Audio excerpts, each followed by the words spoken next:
कि पश्चिम बंगाल में औरंगजेब का शासन है।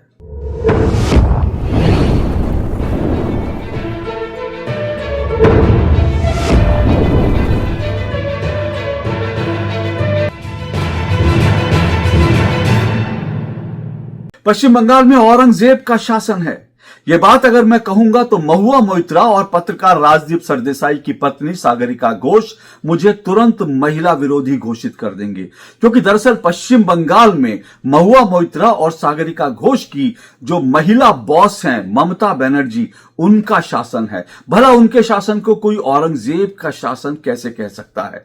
यह भी संभव है कि अगर मैं कहूं कि ममता बनर्जी का जो शासन है वो दरअसल औरंगजेब का शासन हो गया है, पश्चिम बंगाल में औरंगजेब का शासन है, तो यह भी संभव है कि पश्चिम बंगाल की पुलिस मेरे खिलाफ एफआईआर लिखकर मुझे उठा ले। लेकिन यह बयान मेरा नहीं है, ना मैं ऐसा कह रहा हूं। दरअसल यह बयान एक रेप पीड़िता बच्ची के पिता का है। जी हां, दुर्गापुर में एक बच्ची का, जो दरअसल दुर्गापुर आई थी, उड़ीसा की बच्ची है, लेकिन वो पढ़ाई करने के लिए, एमबीबीएस की पढ़ाई करने के लिए वो पश्चिम बंगाल आई और दुर्गापुर के एक जो प्राइवेट जो कॉलेज है वहां वो पढ़ रही थी और उसका जो है सामूहिक बलात्कार होता है। अभी 3 दिन पहले की यह खबर है और उस बच्ची के पिता का यह बयान है कि पश्चिम बंगाल में औरंगजेब का शासन है। इस बयान में एक पीड़ित बच्ची के पिता के दर्द को समझा जा सकता है, क्योंकि पिता ने कितनी उम्मीदें से बच्ची को डॉक्टर बनाने के लिए पश्चिम बंगाल में भेजा। अपने खून पसीने की कमाई से उसकी फीस जमा की होगी और उसके बाद उसकी उम्मीद होगी कि बच्ची जो है डॉक्टर बन के आएगी। लेकिन पश्चिम बंगाल जाकर उस बच्ची के साथ क्या हुआ? वो सामूहिक बलात्कार का शिकार हो गई। लेकिन बात यहीं पर नहीं रुकी। भारत के अंदर रोजाना करीब करीब 86 बलात्कार के मामले होते हैं और ये बड़े ही शर्मिंदगी की बात है, बड़े दुख की बात है कि हम अपनी महिलाओं को, अपनी बच्चियों को, अपनी बहनों को एक सुरक्षित माहौल नहीं दे पा रहे और देश भर में इस तरह से बलात्कार की घटनाएं हो रही हैं। और जब मैं आज पश्चिम बंगाल की बात कर रहा हूं और एक रेप पीड़िता के पिता के बयान की बात कर रहा हूं, तो मैं आपको यह भी बता दूं कि बलात्कार से और महिलाओं के खिलाफ जो अपराध होते हैं उनसे कोई भी राज्य अछूता नहीं है। हर राज्य में यह सब कुछ हो रहा है। ऐसा नहीं कि पश्चिम बंगाल ही इस अपवाद है, बल्कि हर राज्य में इस तरह की घटनाएं घट रही हैं और तमाम राज्य सरकारें और केंद्र सरकारों, पूरे देश में जो समाज है, हम महिलाओं को सुरक्षा नहीं दे पा रहे हैं। जिस तरह से हैवानियत बढ़ रही है वो वास्तव में बहुत ही दुख की बात है। लेकिन जानते हैं उससे भी बड़ा दुख की बात क्या है? उससे भी बड़ी दुख की बात यह है कि दरअसल ऐसे मामलों पर राजनीति होती है। हर जो रेप का मामला है जिस पर हमको संजीदगी से विचार करना चाहिए, जिस पर हमको संजीदगी से बैठकर तय करना चाहिए कि कैसे हम इन बलात्कार के मामलों को कम कर सके, कैसे इसे रोक सकें, ये करने की बजाय हम इस पे जो राजनीति होती है उस राजनीति में घिर जाते हैं। लेकिन मैं बंगाल की बात क्यों कर रहा हूं और मैं इस पीड़ित बच्ची के पिता के बयान की क्यों बात कर रहा हूं? क्योंकि इस पीड़ित बच्ची के पिता के 2 दर्द हैं। पहली बात, वो अपनी बच्ची को पश्चिम बंगाल में सुरक्षित नहीं रख सका। पश्चिम बंगाल की सरकार उसकी बच्ची को सुरक्षा नहीं दे पाई। तो एक तो बात यह है। दूसरी बात यह है कि जब यह सब कुछ हो गया उसके बावजूद जो है इसके पिता को यह महसूस हुआ, इस बच्ची के पिता को महसूस हुआ कि पश्चिम बंगाल के हॉस्पिटल में, क्योंकि बच्ची की हालत खराब थी और उसको हॉस्पिटल में जो है इलाज के लिए भर्ती कराना पड़ा, पिता को लगा कि वो पश्चिम बंगाल के हॉस्पिटल्स में जो है वो वहां पर भी उसकी बच्ची सुरक्षित नहीं है। तो इसलिए इस पिता ने ऐसा कहा और इसने ये भी कहा कि मैं चाहता हूं कि मेरी बच्ची को जो है वापस उड़ीसा ले जाया जाए, मैं बंगाल में नहीं रखना चाहता। इससे भी बड़ा बवंडर यह हुआ कि पश्चिम बंगाल के मुख्यमंत्री ममता बनर्जी ने इस बलात्कार के मामले पर एक बेहद ही शर्मनाक और बेहद असंवेदनशील बयान दिया। उन्होंने साफ तौर पर कह दिया, उन्होंने कहा कि देखिए ऐसा है कि लड़कियां जो है उनको रात को 12 बजे रात को जो है अंधेरा होने के बाद जो है बाहर नहीं निकलना चाहिए। तो एक तरह से पश्चिम बंगाल की मुख्यमंत्री ममता बनर्जी ने जो रेपिस्ट थे उनकी गलती ना मान करके लड़की को गलत ठहरा दिया कि वो रात को 12 बजे अपने कॉलेज से बाहर निकली। लेकिन सच्चाई क्या है? सच्चाई यह है कि यह बलात्कार रात को 12 बजे नहीं हुआ था। पश्चिम बंगाल की पुलिस का रिकॉर्ड यह बताता है, पश्चिम बंगाल की पुलिस की जो रिपोर्ट है वो ये बताती है कि यह बलात्कार 8 से 8:30 बजे के बीच हुआ, क्योंकि यह बच्ची जो है रात को 8 बजे अपने किसी मित्र के साथ जो है खाना खाने के लिए कॉलेज से बाहर निकली थी। अब सोचिए रात को 8 बजे भी आप अगर सुरक्षित नहीं है तो कब सुरक्षित होंगे? 8 बजे का वक्त कोई ऐसा नहीं होता कि इसमें आपको कहे कि भाई बहुत अंधेरा हो गया, बहुत देर हो गई, तो ये नहीं कह सकते। 8 बजे वो बच्ची जो है खाना खाने के लिए कॉलेज के बाहर जाती है और उसका इस तरह से जो है सामूहिक बलात्कार हो जाता है। तो ममता बनर्जी का बयान जो है ये वास्तव में बहुत शर्मनाक बयान है। लेकिन उससे भी ज्यादा शर्मिंदगी वाली बात जानते हैं क्या है? उससे भी ज्यादा शर्मिंदगी वाली बात यह है कि ये जो बड़ी बिंदी वाला महिला ब्रिगेड है ना, ये जो महिला ब्रिगेड है जो बात बात पे चूड़ियां तोड़ते हैं, महिलाओं के अधिकारों की बात करते हैं, चाहे इसमें वृंदा करात हो जो लेफ्ट की लीडर हैं, स्वरा भास्कर जैसी जो वुमेन एक्टिविस्ट अपने आप को बनती हैं, अभिनेत्रियां हैं, या बाकी जो वुमेन एक्टिविस्ट हैं जो झंडा बरदार बनती हैं महिलाओं के हिफाजत को लेकर और महिलाओं के लिए जो आवाज उठाती हैं, उनमें से किसी भी महिला का पश्चिम बंगाल की महिला मुख्यमंत्री के इस बयान को लेकर के किसी ने भी इसकी आलोचना नहीं की, किसी ने भी नहीं कहा कि यह बयान नहीं देना चाहिए। यह बयान जो है क्योंकि यह बयान ठीक वैसे ही है कि जो लोग कहते हैं ना कि बलात्कार इसलिए होते हैं क्योंकि लड़कियां छोटे कपड़े पहनती हैं, बलात्कार इसलिए होते हैं क्योंकि लड़कियां रात को घूमती हैं, बलात्कार इसलिए होते हैं क्योंकि लड़कियां लड़कों से घुलती मिलती हैं। ये जो इस तरह के जो तालिबानी सोच के बयान दिए जाते हैं ना, ठीक इसी तरह का बयान ममता बनर्जी का है। लेकिन ये बड़ी बिंदी वाला जो है मोमबत्ती गैंग ब्रिगेड और बड़ी बिंदी वाला जो ब्रिगेड है, ये ममता बनर्जी के बयानों पर चुप्पी साधे हुए है।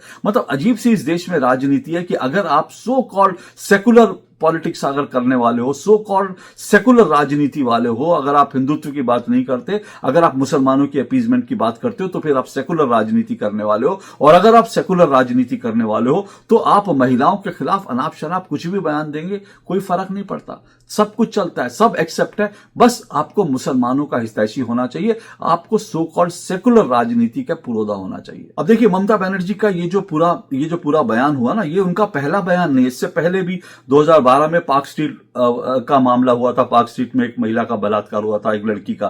तब ममता बनर्जी ने कह दिया ये तो जो है ये मेरी सरकार को बदनाम करने के लिए फैब्रिकेटेड केस लगता है, जबकि अदालत में प्रूव हो गया। आरजीकर जो बलात्कार मामला हुआ था, अब आप देखिए उस आरजीकर बलात्कार मामले में जब तक कोर्ट ने हस्तक्षेप नहीं किया तब तक ममता बनर्जी की सरकार जिस तरह से ढिलाई बरत रही थी वो हम सबने देखा। कुछ और बलात्कार के मामले, जो बड़े बलात्कार के मामले, उसमें क्या हुआ? उसमें जो महिला वहां पर प्रदर्शन कर रही थी उनको उठाकर जेलों में बंद कर दिया गया। और संदेश खाली आपको अच्छी तरह से याद है, वहां टीएमसी का ही लीडर महिलाओं का बलात्कार कर रहा था। जब तक कोर्ट ने हस्तक्षेप नहीं किया तब तक जो है वहां पर कोई गिरफ्तारी नहीं हुई। और जानते हैं कि ये जो बलात्कारी हैं, 5 लोग अब तक गिरफ्तार हुए हैं, इनमें ज्यादातर मेरे ख्याल से 4 या शायद 5 के 5 एक ही समुदाय के कौन से आप अच्छी तरह से समझ सकते हैं कि जिनसे ममता बनर्जी का ज्यादा इलू चलता है। सबके सब मुसलमान है और क्योंकि ये मुसलमान है इसलिए राज्य सरकार इनकी पहचान भी उजागर नहीं कर रही, इनके नाम भी नहीं बता रही कि नहीं हम नाम नहीं बताएंगे। क्यों? क्योंकि ये सब मुस्लिम है। अब बात ये बताइए पश्चिम बंगाल में हो क्या रहा है? ये वास्तव में शर्मनाक है। लेकिन मैं क्यों आज के इस वीडियो को मैं उत्तर प्रदेश से जोड़कर बात कर रहा हूं ये भी समझिए।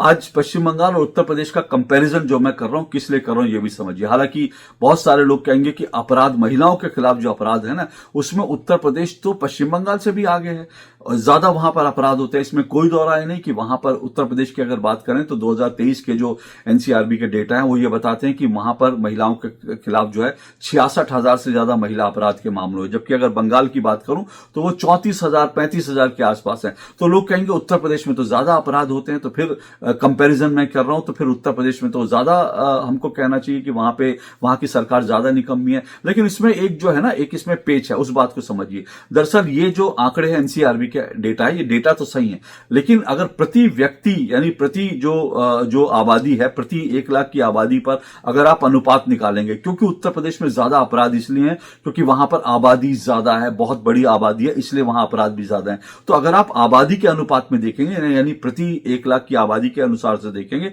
तो उत्तर प्रदेश में जो महिलाओं के खिलाफ अपराध है वो कहीं कम है पश्चिम बंगाल से। मैं डेटा भी आपको बता देता हूं। जो है उत्तर प्रदेश में प्रति 1 लाख की आबादी पर जो अपराध हो रहे हैं वो 58.6% है, जबकि पश्चिम बंगाल में ये 71.3% है। तो ये तो डेटा की बात हुई, लेकिन मैं इस डेटा के आधार पर भी मैं कंपैरिजन नहीं कर रहा। अब मैं जो कंपैरिजन कर रहा हूं उस बात को समझिए। जिस दिन ये खबर आई, जिस दिन ये खबर आती है दुर्गापुर में जो है एक बच्ची का बलात्कार होता है, एक स्टूडेंट का, महिला लड़की का जो है एक स्टूडेंट का बलात्कार होता है, ठीक उसी दिन और जिस दिन ममता बनर्जी का बयान आता है कि लड़कियां जो है घर से रात को बाहर ना निकले, ठीक उसी दिन उत्तर प्रदेश से एक और खबर आती है। उत्तर प्रदेश के मेरठ में एक जो लड़का है, एक शहजाद नाम का लड़का जो है, उसने जो है एक बच्ची का बलात्कार किया था और वहां से खबर आती है कि उस बलात्कारी को जो पुलिस थी, पुलिस ने एनकाउंटर में ढेर कर दिया। ये पश्चिम बंगाल का मॉडल है जहां कहा जाता है कि भैया लड़कियां घर से बाहर ना निकले, बलात्कारी तो घूमते मिलेंगे लेकिन लड़कियां अपनी घर में रखिए अगर आपको लड़कियों को सुरक्षित रखना है। लेकिन दूसरी तरफ उत्तर प्रदेश का मॉडल है जहां बच्ची से बलात्कारी को जो है पुलिस एनकाउंटर में ढेर कर देती है और वो जो बच्ची है जिसके साथ बलात्कार हुआ, उसका पिता कहता है कि मुझे न्याय मिला, मैं संतुष्ट हूं, कम से कम मेरी बच्ची को न्याय मिला। और दूसरी बात यह भी है कि ये जो बलात्कारी जो एनकाउंटर में ढेर होता है, उसका परिवार भी कहता है कि हमको इस लड़के से कोई लेना देना नहीं, अच्छा है पुलिस ने इसको ठोक दिया। तो दुर्गापुर में जब ये बलात्कार का केस सामने आता है, ठीक उसी समय उत्तर प्रदेश से ऐसी अकेली, मेरठ से ऐसे आने वाली अकेली ये खबर नहीं है, ऐसी कई खबरें आती है। लखनऊ से भी एक खबर आती है जहां पर एक 7 साल की बच्ची का जो बलात्कार करने वाले, तो उसमें से एक व्यक्ति को पुलिस एनकाउंटर करती है, उसके पैर में गोली लगती है और उसके बाद उसको पकड़ लेती है, उसका एक साथी जो है दूसरे को भी पकड़ लिया जाता है। और इस तरह से ऐसी 3-4 घटनाएं होती है, मेरठ, लखनऊ और कई जगह की ऐसी घटनाएं आती हैं जहां पुलिस एनकाउंटर करती है। कुछ लोग एनकाउंटर, ये जो अपराधी हैं उनका एनकाउंटर होता है, कुछ जो एनकाउंटर हाफ एनकाउंटर हैं जिसमें जो अपराधी था उसके पैर में गोली लगती है, उसके बाद उसको लंगड़ा कर दिया जाता है, तो कुछ को जहन्नुम भेज देती है उत्तर प्रदेश की पुलिस। तो ये दोनों मॉडल का कंपैरिजन आप कर सकते हैं कि दोनों में किस तरह से हो रहा है। हालांकि बहुत सारे लोग कहेंगे कि ये एनकाउंटर होना, ये गोली मार देना, ये कोई न्याय तो नहीं है, लेकिन ये बिल्कुल न्याय नहीं है। न्याय दरअसल वही है जो अदालतों में जब ये पूरे मामले जाएं और उसके बाद अदालतों में सुनवाई होने के बाद अदालत जो है, न्यायपालिका वहां पर सजा सुनाए, असली न्याय तो ये है। लेकिन अगर उन एनकाउंटर हो रहे हैं और अगर पुलिस एनकाउंटर कर रही है और जो बलात्कारियों के एनकाउंटर हो रहे हैं और उसके बाद बलात्कारी जो पीड़ित बच्ची है उनके पिता कह रहे हैं कि मैं संतुष्ट हूं कि मेरी बच्ची को न्याय मिला, तो यहां पर जो है हमारी न्यायपालिका को भी सोचना चाहिए। लोग अगर तालियां बजा रहे हैं ऐसे एनकाउंटर पर कि बड़ा अच्छा हुआ, तो न्यायपालिका को सोचना चाहिए कि आखिर क्या वजह है कि लोग इस तरह के त्वरित न्याय को पसंद कर रहे हैं। इसका सबसे बड़ा कारण जो मुझे लगता है वो ये कि न्यायपालिका के अंदर बलात्कार के जब मामले जाते हैं, दूसरे भी मामले जाते हैं उसमें भी, लेकिन मैं खास आज बलात्कार के जैसे मामलों की बात कर रहा हूं, जब बलात्कार के मामले जब अदालतों में जाते हैं तो घसीटते रहते हैं और कई जगह तो ऐसा हुआ कि वहां पर घसीटने के बाद जो है सबूत, गवाह सब खत्म हो गए और बलात्कारी जो है वो आराम से बच जाता है। और कई बार ऐसा भी हुआ बलात्कारी को जो है अदालतों ने उसको जमानत दे दी और जमानत पर आने के बाद उसने फिर किसी बच्ची की जिंदगी खराब की, फिर वो बलात्कार करता है और उसके बाद वो दोबारा जेल जाता है और उसके बाद उसको सजा क्या होती है, उसको उम्र कैद की सजा होती है या उसको 10 साल की सजा होती है और उसका मामला घसीटता रहता है, उधर बलात्कारी की जिंदगी बर्बाद हो जाती है। यहां तक भी ऐसा हुआ, कई ऐसे मामले जिसमें बलात्कारी को जो है फांसी की सजा दी थी, उसके बाद जब हायर कोर्ट में जाते हैं तो हायर कोर्ट उसके बलात्कारी की फांसी की सजा जो है माफ कर देता है। अभी एक मामला मैंने देखा था, एक फादर जो है, क्रिश्चियन जो है, जो एक पादरी था, उसका बलात्कार का मामला था, उसने जो है 10 साल जेल में काटे, तो उसके बाद अदालत ने उसकी सजा माफ कर दी कि चलो 10 साल इसने जेल में काट दिया। आप सोचिए कोई किसी की जो है लड़की की जिंदगी खराब कर देता है और वो 10 साल की सजा काफी है क्या उसको पूरी सजा नहीं मिलनी चाहिए थी? आप क्यों उसके ऊपर इतने मेहरबान हो रहे हैं? तो ये तमाम चीजें, तो मेरा मूल जो आज मैं कहना चाहता हूं वो ये कि अगर उत्तर प्रदेश की पुलिस जो है एनकाउंटर करती है बलात्कारियों का, पीड़ित पिता कहता है कि बड़ा अच्छा हुआ, लोग ताली बजाते हैं, तो न्यायपालिका को सोचना चाहिए कि कुछ ना कुछ तो जो है कमी न्याय में रह रही है। न्यायपालिकाओं को ज्यादा जो है इस पर चिंतन करना चाहिए और उस पर चिंतन करके रास्ता निकालना चाहिए कि लोग इस तरह के त्वरित न्याय को जो है वो उस त्वरित न्याय को ना, बल्कि वास्तविक न्याय जो है उसकी प्रतीक्षा करें। लेकिन ये प्रतीक्षा बहुत लंबी होती है। लेकिन मैं दो जो आज आपको उदाहरण बताए वो मैंने आपको इसलिए बताया कि एक तरफ पश्चिम बंगाल का मॉडल है, एक तरफ जो है वो उत्तर प्रदेश का योगी बाबा का मॉडल है। तो एक तरफ पश्चिम बंगाल का मॉडल है जहां पर रेप पीड़िता का पिता जो है हॉस्पिटल में भी अपनी बच्ची को असुरक्षित महसूस करता है और वो कहता है कि बंगाल का शासन औरंगजेब के शासन जैसा हो गया है, और दूसरी तरफ मुख्यमंत्री ये कहती है कि भाई लड़कियां जो हैं वो घर से बाहर ना निकलें, रात को वो अपने हॉस्पिटल से बाहर ना निकलें, अपने कॉलेज से बाहर ना निकलें, और यहां तक कि जब बलात्कार की पीड़ित बच्ची का जो है कहीं ना कहीं जो है उसके चरित्र पर भी उंगली उठाने की कोशिश की जाती है। और कई ऐसे मामले हैं जिसमें जो है पश्चिम बंगाल की जो मंत्री थे, मंत्रियों ने जो है बलात्कार पीड़िता को एक तरह से उसको वैश्या बता दिया। ऐसे भी कई मामले हैं पश्चिम बंगाल में। तो एक तरफ वो बंगाल का मॉडल है, दूसरी तरफ उत्तर प्रदेश का मॉडल है, जहां पर बलात्कारी को पुलिस ढूंढती है क्योंकि बाबा का खौफ है। बाबा ने कहा है कि भैया लड़की को अगर छेड़ोगे तो अगले चौराहे पर आपको जो है यमराज मिलेंगे। तो यमराज जो है वास्तव में पुलिस जो है, पुलिस के रूप में यमराज मिल जाते हैं और वो कहीं पैर में ठोकते हैं, कहीं वास्तव में ठोक के जहन्नुम पहुंचा देते हैं। तो दूसरी तरफ जो है योगी बाबा का मॉडल है। और एक ही दिन में जो दो खबरें आई, उन्हीं दो खबरों का मैंने कंपैरिजन करके बताया कि एक बलात्कार के बाद जो है ममता बनर्जी कहती है कि लड़कियां बाहर ना निकले, और दूसरी जगह बलात्कार होता है तो पुलिस ठोक कर उस जो बलात्कारी है शहजाद, उसको सीधा जहन्नुम पहुंचा देती है। तो ये दो मॉडल हैं, इसलिए इन दोनों मॉडल का कंपैरिजन करते हुए आज मैं ये कहना चाहता हूं, ईस्ट और वेस्ट, योगी बाबा का मॉडल इज द बेस्ट। और बेस्ट क्यों है? इसलिए है क्योंकि लोग उसको पसंद कर रहे हैं। आप क्या कहते हैं इस विषय पर? क्योंकि इसमें न्यायपालिका का भी सवाल है और ये त्वरित जो है न्याय, इस पर भी कई तरह के सवाल उठते हैं। आप क्या कहते हैं? आप क्या सोचते हैं? आप ये बताइएगा। आज के लिए इतना ही। नमस्कार।